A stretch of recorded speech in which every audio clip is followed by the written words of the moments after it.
Hi, Jeff DeBelko from the Voinovich School of Leadership and Public Affairs at Ohio University. I want to talk for a moment about gutting a book or gutting an article.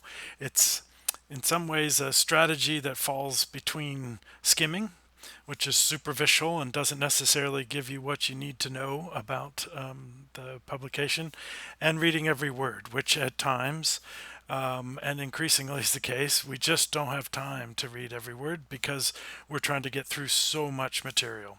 And so gutting is a strategy that I've used, and when I didn't, I paid for it. I've used it to get through lots and lots of material. And so I want to just say a word about some strategies for doing that. There are no perfect answers or right answers. You'll get different advice from different folks. But for me, as a way to understand what a key argument is, to understand what some of the criticisms are, to understand the case studies that may be, or the evidence, the data that are being presented, it's a strategy for getting that material, writing it down, taking notes on it, but not honestly reading every single word. So, for example, I have Heat Wave, A Social Autopsy of Disaster in Chicago. Fantastic book, classic book, written by a sociologist who studied a heat wave in Chicago that really led to a lot of folks dying. And it's an interesting argument about social networks and the importance of people having those networks for taking care of them and providing services, and particularly older adults who were some of the ones who passed away in this heat wave. Now, there are some really practical strategies for how to approach this book. It is a second edition, so there's a new introduction that provides updated information, so absolutely something to read.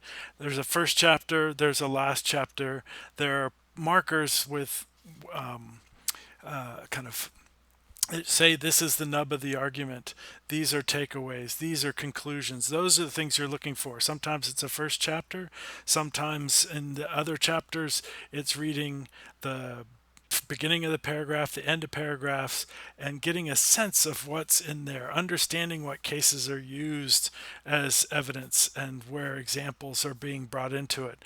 I like making margin notes. I like using a highlighter. I like making notes that I can come back to, whether those are on the computer or handwritten. And it is a way to essentially get the essentials, to try to internalize them, to think about them in connection to other things that you're reading in a class or for a project in a team. And it really does enable you to get through more material. It really pushes you to focus on the essentials of the argument. There are course costs in terms of some of the details, and you may find that after gutting the book, you actually decide you want to read it all, and you go back and you do that, or you need to do it.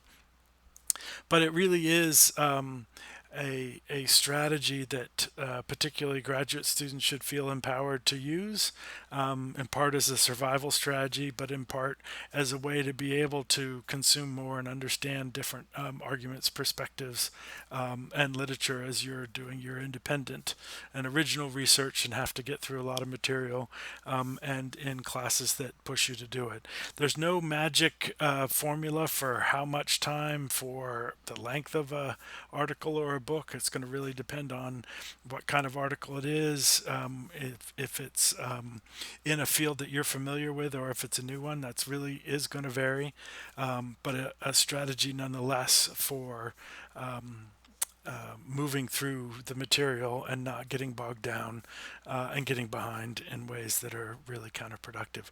So that's a few words on gutting a book. Look forward to any feedback that you have, strategies that you have, so we can share those and learn from one another.